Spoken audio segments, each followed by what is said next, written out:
desbravando a cultura do nosso estado, fazendo que o governo, seja ele estadual ou federal, invista cada vez mais na cultura. Vamos receber com uma grande saudação nosso companheiro Tadeu de Souza.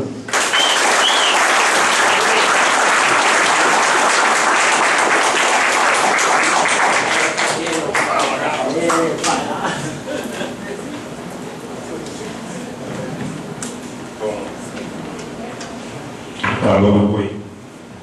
Boa noite a todas e a todos. Bom,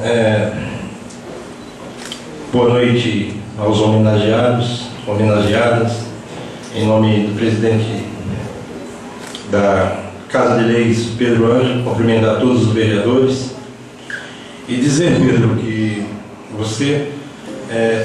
e antes eu quero fazer uma saudação aqui muito especial para dois artistas que eu tenho muita admiração. São artistas que eu conheço de longas datas, que é a Vanderlei, o Gauss. Na minha opinião, vocês são um dos melhores mímicos desse país. Já trabalhou juntos lá atrás.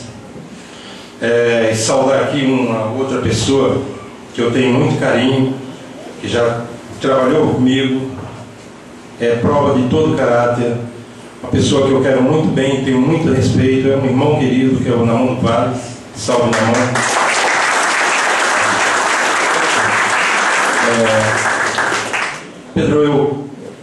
Pedro e todos os vereadores, eu quero parabenizar vocês por hoje estão por ter a iniciativa de realizar um evento como esse nessa casa.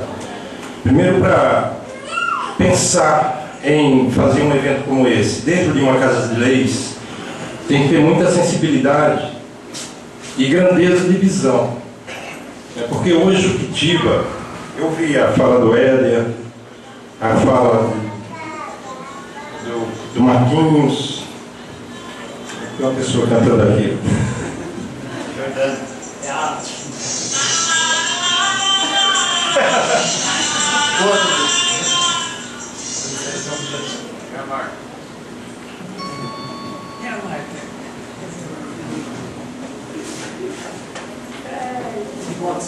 Desculpe, não, é minha companheira que está cantando, tá?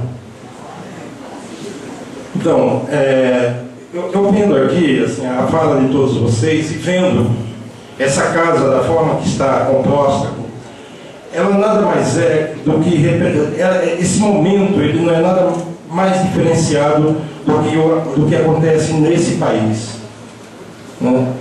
Eu acho que é importante a gente fazer uma rápida reflexão que desde a chegada dos portugueses ao Brasil, a chamada colonização, até pouco tempo atrás, eu falo pouco tempo atrás mesmo, a cultura ela era tida como entretenimento, como o bolinho da cereja, né?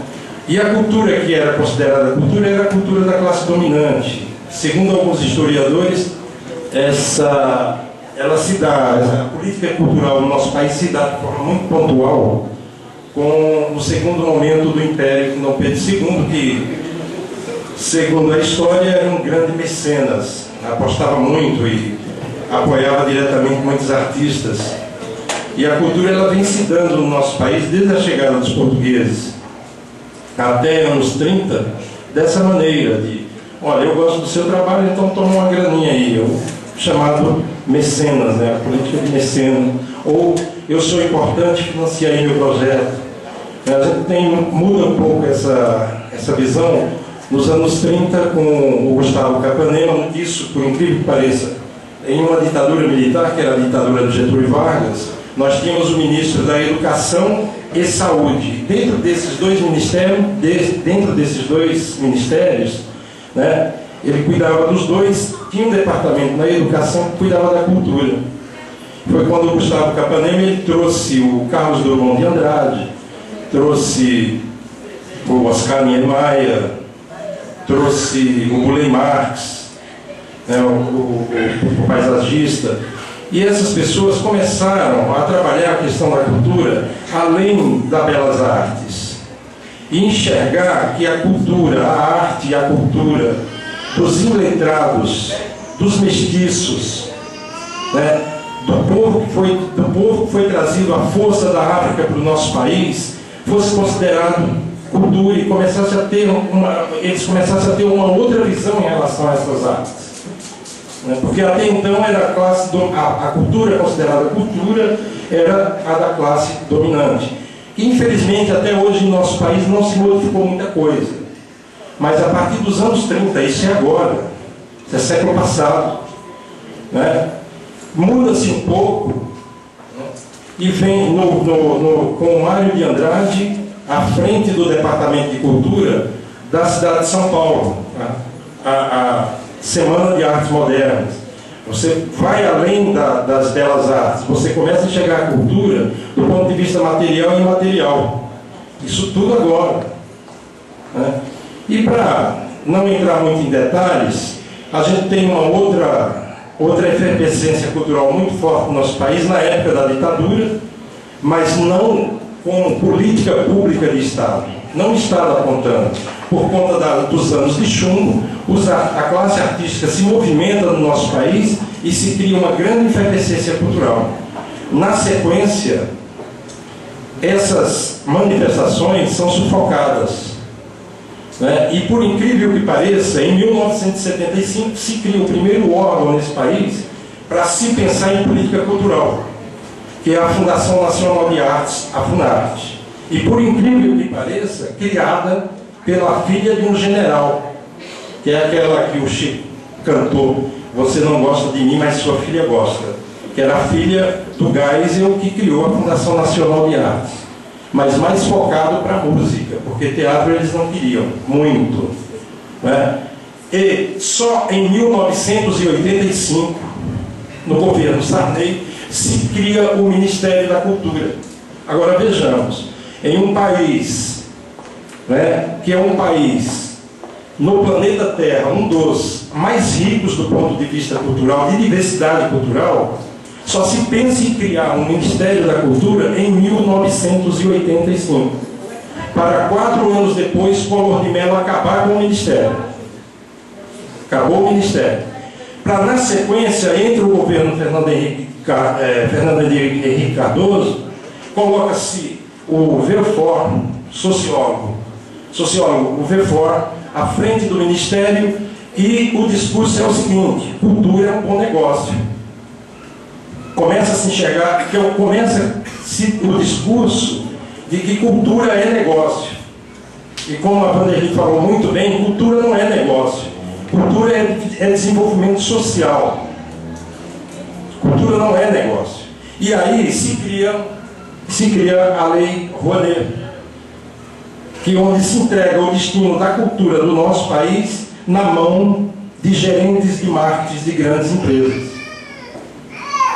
E só de 12 anos para cá, a gente começa a pensar cultura como política e dever de Estado. Como bem disse o Éder na fala dele, se começa a discutir o Sistema Nacional de Cultura. O que é o Sistema Nacional de Cultura? O Sistema Nacional de Cultura ele é semelhante ao SUS da saúde. Ele define o que é política cultural, né? Onde a federação tem que ter 2% do orçamento destinado anualmente para a cultura, onde você tem que ter, de 2 em 2 anos, uma conferência municipal de cultura, uma conferência nacional de cultura, você tem que ter um plano nacional de cultura, você tem que ter um organismo autônomo de cultura. Isso a nível de federação. A nível de Estado, o que é 2% de orçamento da federação é 1,5% do Estado, mas com as mesmas obrigações, né? E o Conselho Nacional, Conselho Estadual e Conselho Municipal. E o município, para se enquadrar ao Sistema Nacional de Cultura, para se enquadrar no momento que assina, o município está se comprometendo a anualmente destinar 1% do seu orçamento para a cultura. Que o município também tem que ter um órgão autônomo para gerenciar a cultura, né? E tenha seu plano municipal de cultura. E aí, eu sei que Juquitiba já assinou, mas não basta só assinar. É preciso pôr em prática o que a gente chama do CPF da cultura. O que é o CPF da cultura? É implantar de fato. Ter o órgão autônomo, ter 1% do orçamento, ter o Conselho Municipal, formado por governo e sociedade civil, ter o plano municipal e realizar suas conferências. Aí sim, você, de fato, está aderindo o Conselho. E aí eu vou também chamar, presidente Pedro, e demais vereadores, a atenção, porque assim, o município que assinou e não cumpriu o seu CPF, ele vai ficar na rabeira quando for para receber dinheiro do Ministério da Cultura. O Ministério vai dar preferência para os municípios que fizeram a adesão e estão cumprindo o seu CPF. Esse sim, aí os convênios chegam primeiro nesses municípios e nesses estados. Então é preciso ficar atento e a própria classe artística também cobrar, né, esse movimento, porque senão o Juquitiba fica desprivilegiado do ponto de vista financeiro em relação ao Ministério, né? No demais é isso. Eu acho que o Luiz, cadê o Luiz? Foi embora, né? Quando o Luiz fala de investimentos, ele tem toda a razão. O Éder também tocou nessa questão, né? A questão da cultura é vontade política. É vontade política. Não vamos pensar, eu costumo falar o seguinte: o Brasil hoje tem uma camada de pré-sal, que se discute a camada de pré-sal, que realmente, do ponto de vista de desenvolvimento material, é fantástico. Mas nós temos uma outra camada, que é, ao meu ver, é mais importante do que o pré-sal, que é a nossa camada da diversidade cultural, né? Porque não é educação para a cultura, é cultura para a educação. Entende? Não pensamos mais. Não adianta a gente ter um engenheiro, ao meu ver, temos um engenheiro formado nas melhores universidades de qualquer canto do planeta Terra, se o cara não tem consciência de suas raízes, se ele não conhece os seus valores culturais. Esse cara é um 3x4 e ponto final. Ele pode ser um professor, ora veja, ele pode ser um médico, mas para que cena mais estúpida que eu vi aí nos meios de comunicação, de uns médicos no aeroporto de Fortaleza atacando um médico cubano. Eu pergunto para vocês, um médico desse tem um mínimo de consciência humana dentro dele? Ele tem quem é esse cara? Se ele trata um parceiro dele daquela maneira, imagina um paciente. Então, com certeza, um médico desse não sabe os seus valores reais. Não é? Porque não adianta a gente só se desenvolver do ponto de vista material, a gente tem que se desenvolver do ponto de vista humanístico. A sociedade que se desenvolve só do ponto de vista material é uma sociedade manca. O desenvolvimento, para ser completo, ele tem que passar pelo desenvolvimento humano. E aí onde a arte e a cultura interferem. Essa é a grande ferramenta. Portanto, cultura é tão importante quanto transporte, quanto alimentação, quanto saúde, quanto educação. É uma ferramenta de desenvolvimento de uma sociedade. Eu pego o caso da Alemanha e vou pegar dois países bem diferentes, Alemanha e Cuba. Né? Tanto em Cuba quanto na Alemanha, você tem um ministro da economia, você tem um ministro da educação. Pedro, me dá um pouquinho de água aí. Eu já estou terminando.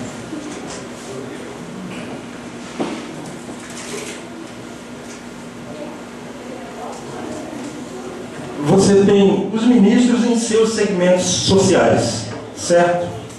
Mas você tem, por obrigação, de na sua pasta, você ter o adjunto de cultura.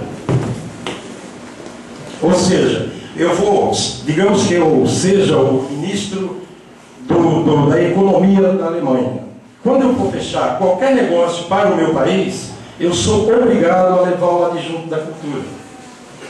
Cuba, Cuba segue mesmo o modelo alemão, né? Tanto Cuba quanto a Alemanha tem até o ministro adjunto de assuntos comunitários. Então, isso é uma estratégia de desenvolvimento de fato. Isso é uma estratégia de desenvolvimento de fato. E também falo que não é só a questão da cultura, além da importância do desenvolvimento humano, também pensamos, professor, né, no desenvolvimento econômico. O segundo PIB dos Estados Unidos da América hoje, você sabe qual é? Cultura. Só perde para a indústria armamentista. No Brasil, hoje é o quinto.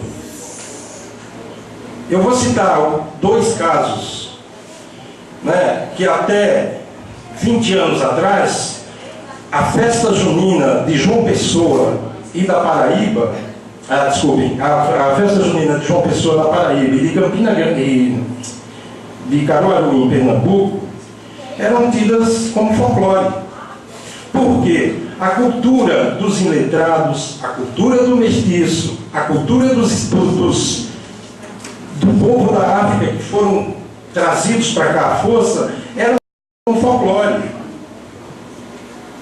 E o São João não deixava de ser diferente. Hoje eu só quero passar um dado para vocês, que a festa de Caruaru, de São João, ela emprega mais de 300 mil pessoas direta e indiretamente. A festa do Boi de Parintins emprega mais de 200 mil pessoas. Vou citar outro exemplo da cidade de Ubai, em Minas Gerais, que é a cidade da minha companheira.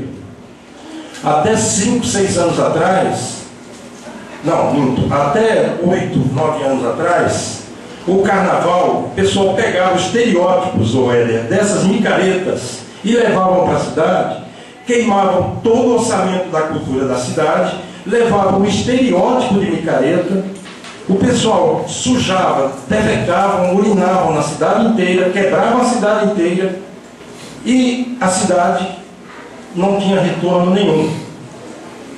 Não tinha nenhum retorno.